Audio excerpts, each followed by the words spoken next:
안녕하세요. 여러분, 마음의 이야기 채널에 오신 것을 환영합니다. 오늘도 찾아와 주신 구독자 여러분께 진심으로 감사드려요. 혹시 아직 구독과 좋아요 버튼을 누르지 않으신 분들은 영상 시청 전에 꼭 눌러주시면 큰 힘이 됩니다. 그리고 알림 설정까지 해주시면 새로운 감동적인 이야기들을 가장 먼저 만나보실 수 있어요. 오늘 들려드릴 이야기는 정말 많은 생각을 하게 만드는 이야기입니다. 가족이란 무엇인지, 진정한 사랑이란 무엇인지에 대해 다시 한번 생각해 보게 되는 그런 이야기죠. 청취자 외로운 어머니님이 보내주신 사연인데요. 제목은 우리 엄마 아니잖아요. 마이너스 30년 키운 자식들이 한 말입니다. 이 이야기를 처음 읽었을 때 저도 정말 많은 감정이 들었어요. 분노, 슬픔, 그리고 동시에 따뜻함까지. 여러분들도 이 이야기를 들으시면서 많은 걸 느끼실 거라고 생각합니다. 자, 그럼 이제부터 한 여성의 삶과 진정한 가족의 의미에 대한 이야기를 함께 들어보겠습니다. 제 이름은 박정임입니다. 올해로 73세, 남들이 보기엔 평범한 노인 하나죠. 하지만 제 인생을 들여다보면 평범하단 말은 차마 못하겠더라고요. 모든 것은 45년 전 제가 28살이었을 때부터 시작됐습니다. 28살. 참 예민하고 여린 나이였죠. 주변에선 한창 연애하고 결혼 준비할 때인데 저는 남들과는 다른 선택을 했습니다. 자식 딸린 남자와 결혼한 거예요. 아이가 둘이나 있는 호랍이었습니다. 사람들은 미쳤다고 했죠. 어린 게 왜 그런 짐을 지느냐고. 친구들은 멀쩡한 총각도 많은데 굳이 왜 그러느냐며 말렸어요. 부모님은 아예 연을 끊겠다고 하셨고요. 하지만 그때 그 남자의 눈을 봤어요. 사람이 너무 외로우면 눈이 텅 비거든요. 아내를 잃고 홀로 두 아이를 키우며 살아가는 그 사람의 눈에는 깊은 절망과 외로움이 담겨 있었어요. 그 눈을 마주친 날, 저는 결심했어요. 이 사람 내가 다시 웃게 해주자. 그리고 저 애들도 내가 품어보자. 그렇게 저는 사랑보다는 연민으로, 로맨스보다는 책임감으로 가정을 선택했습니다. 그리고 아이들에겐 정임이 아주머니에서 엄마가 되고 싶었어요. 하지만 그게 말처럼 쉬운 일이 아니더군요. 큰애 경수는 날카롭고 조심스러웠습니다. 당시 초등학교 3학년이었는데 어른스럽다 못해 차가웠어요. 아빠 말고는 아무도 가족 아니에요. 그 말을 들었을 때 저는 웃으면서 대답했어요. 그래도 밥은 먹어야 하잖니? 엄마가 해줄게. 속으론 얼마나 서운했는지 몰라요. 하지만 티 한 번 낸 적 없습니다. 이해했어요. 그 아이에겐 친엄마에 대한 그리움과 새로운 사람에 대한 경계심이 있을 테니까요. 둘째 민수는 좀 다정했어요. 당시 6살이었는데 어린 마음에 품에 안겨 울던 날도 있었죠. 그 아이가 말하곤 했어요. 진짜 엄마 기억도 안 나요. 엄마가 진짜 엄마 같아요. 그 한마디에 저는 더 열심히 살았어요. 아이들 밥 해먹이고 학교 보내고 제 옷 하나 안 사면서도 새 학기엔 꼭 책가방을 사줬어요. 학용품도 운동화도. 그 아이들에겐 부족함이 없게 해주려고 했죠. 그러면서도 저는 늘 그림자였습니다. 이 집에 살지만 이 집 사람은 아니라는 느낌. 그런 미묘한 거리감이 항상 있었어요.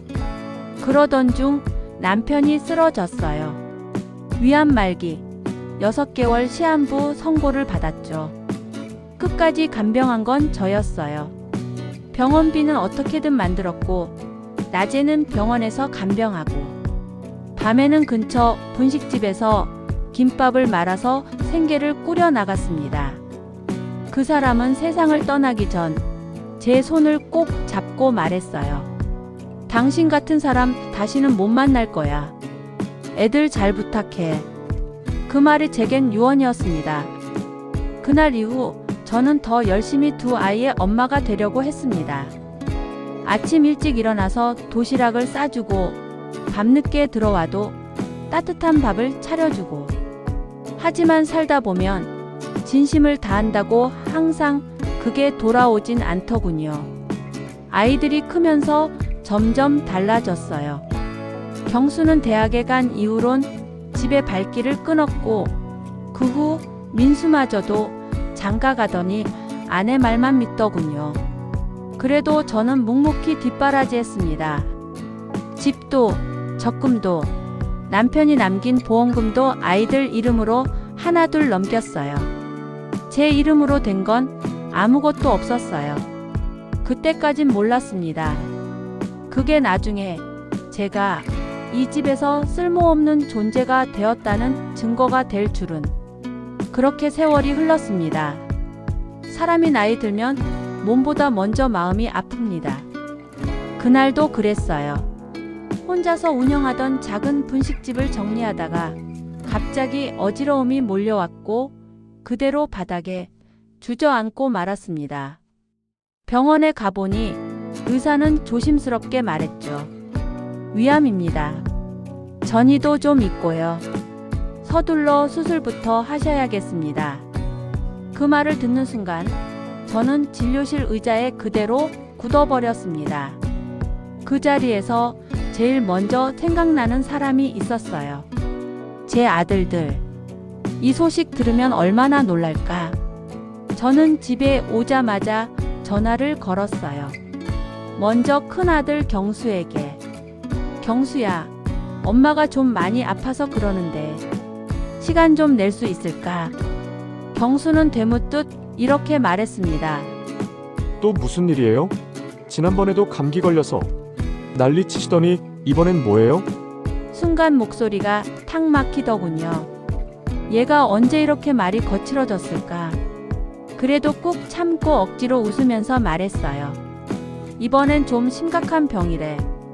수술도 해야 하고 항암 치료도 받아야 한대. 그런데 돌아온 대답은 참담했습니다. 아니 엄마, 솔직히 말씀드릴게요. 저희도 지금 애 키우고 살기 빠듯해요. 그리고 엄마도 저희 친엄마는 아니잖아요. 그 말이 나오기까지 30년도 더 걸렸습니다. 그렇게 오래 품었는데 결국 한순간에 선을 그어버리더군요. 그 순간 저는 깨달았어요. 아, 나는 결국 이 집에서 손님이었구나. 경수가 전화를 끊고 나서 민수에게 전화했습니다. 늘 다정하던 둘째 아들. 그래도 민수는 다를 줄 알았죠. 하지만 전화는 한참을 울리다 겨우 받더군요. 엄마 무슨 일이세요? 목소리엔 피곤함이 잔뜩 묻어 있었습니다. 나 위암이라네. 조만간 수술도 받아야 한대.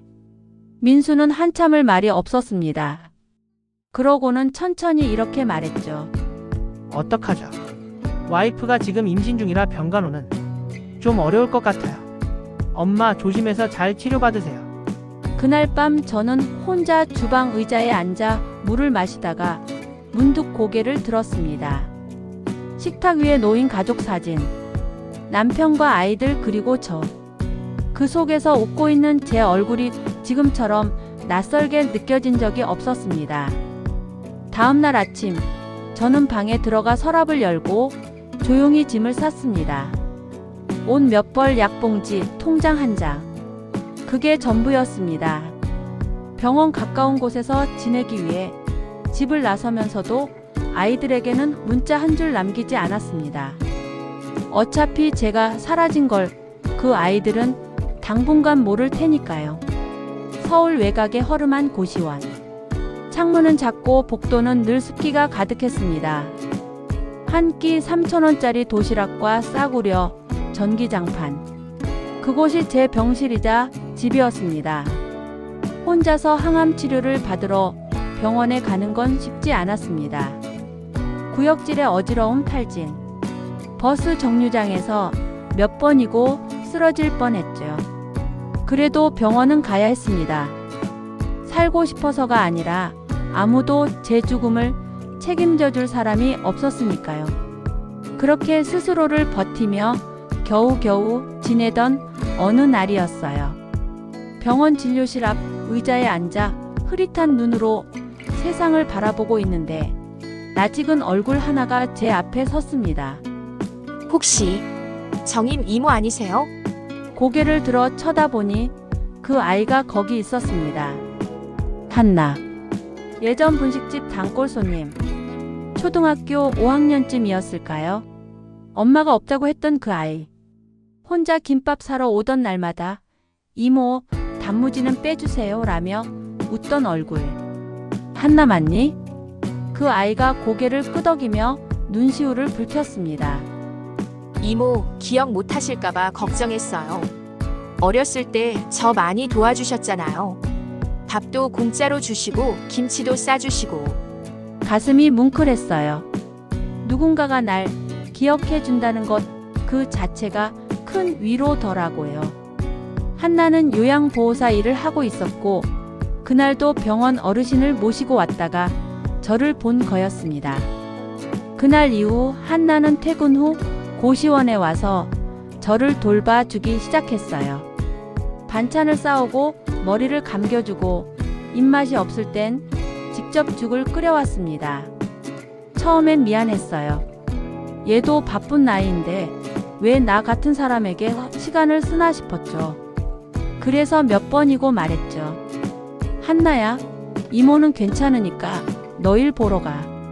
그럴 때마다 한나는 웃으며 말했습니다. 저도 누군가의 가족이고 싶었어요. 그게 이모였으면 좋겠어요. 그 말에 저도 모르게 울고 말았습니다. 한 사람에게 가족이라는 말을 듣는 게 이렇게 따뜻한 일이었구나 싶었죠. 그날 밤 조용히 고시원 천장을 보며 생각했어요. 나는 지금껏 엄마라는 이름을 받기 위해 살았는데 이 아이는 그 이름을 먼저 내게 건네줬구나. 한나는 치료 일정도 꼼꼼히 챙겨줬고 병원비도 주변 사람들과 모아서 도와주기까지 했습니다. 어떤 날은 제 빨래를 가져가서 손수 돌려주고 다시 접어서 고시원까지 가져다 주기도 했죠. 하루는 고마움의 용기를 내서 말했습니다. 한나야, 나 이제 오래 못 살 것 같다. 근데 있지니? 내가 가진 건 없지만 그래도 너한테 뭔가 남기고 싶다. 받아줄래? 한나는 말없이 제 손을 꼭 잡았습니다. 이모 그런 말 하지 마세요. 이모가 계셔서 저는 아직 사람이 따뜻하다는 걸 믿고 살아요. 그 말에 제 눈물샘이 또 무너졌습니다. 이 아이는 제가 낳지 않았지만 저를 마음으로 품은 첫 번째 가족이었습니다. 몇 개월 후 항암 치료가 끝나갈 무렵이었습니다. 머리카락은 거의 빠졌고 몸무게도 10kg 가까이 줄었죠. 거울 속 제 얼굴을 보면 때론 제가 저인지 모르겠더군요. 그렇게 모든 걸 내려놓고 나니 한 가지 생각만 남았습니다. 이제 정리할 때가 보다. 가진 건 많지 않았어요. 남편 보험금 일부와 가게 접을 때 남긴 약간의 예금, 그리고 제 이름으로 겨우 되찾아둔 작은 아파트 한 채. 그래도 그 안엔 제 인생이 담겨 있었고 무엇보다 진심을 다한 누군가에게 제 마지막 마음을 전하고 싶었습니다. 한나 몰래 변호사를 찾아갔습니다. 가쁜 숨을 쉬며 의자에 앉아 변호사는 물었죠. 상속 관련 유언장 작성이 맞으신가요? 네, 맞아요. 아들 둘이 있지만 제 인생 마지막에 곁을 지켜준 아이에게 남기고 싶습니다. 변호사는 조용히 고개를 끄덕였고 저는 한 글자 한 글자 제 손으로 이름을 적었습니다. 며칠 뒤 저는 큰아들 경수와 둘째 민수에게 전화를 걸었습니다. 정말 오랜만에 두 사람 모두 집으로 오게 되었죠. 거실에 앉은 두 아들은 예전과는 많이 달라져 있었습니다. 경수는 말끔한 셔츠에 명품 시계를 차고 있었고 민수는 휴대폰을 보며 틈만 나면 아내에게 문자를 보내더군요. 제가 그들을 바라보다가 입을 열었습니다. 내가 유언장을 작성했다. 이제 나에겐 시간이 얼마 남지 않아서 말이다. 경수는 눈빛이 반짝이더니 바로 물었어요. 뭐가 얼마나 남으셨어요? 아파트요? 아니면 그 예금? 그 순간 민수는 형의 팔을 살짝 쳤지만 입꼬리엔 미묘한 웃음이 걸려 있었죠. 저는 아무 말 없이 종이 한 장을 꺼냈습니다. 그리고 조용히 읽기 시작했어요. 나 박정임은 죽고 나면 내 전 재산을 오한나 양에게 상속할 것을 선언합니다. 그 이유는 가장 힘든 순간 곁을 지켜준 단 한 사람이었기에. 정적이 흘렀습니다.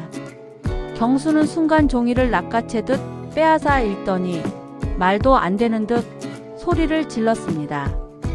이게 말이 돼요. 우리가 자식이에요. 피도 안 섞인 애한테 왜 이런 걸 줘요? 민수는 당황했는지 말없이 저를 바라보다가 입술을 다리며 말했습니다. 엄마, 진심이에요. 그 질문이 더 아프더군요.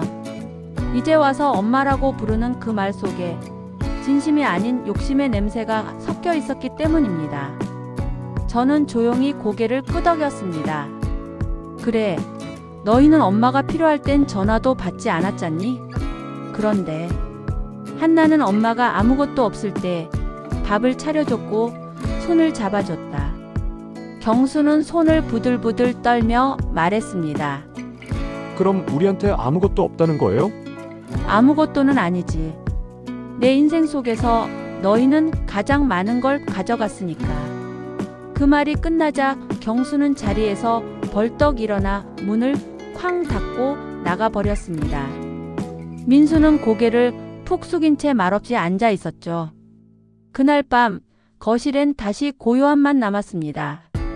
그 조용한 공간에서 저는 처음으로 제 인생을 제 손으로 지켜낸 느낌을 받았습니다. 아들들이 떠난 뒤 거실은 이상하리만치 조용했습니다.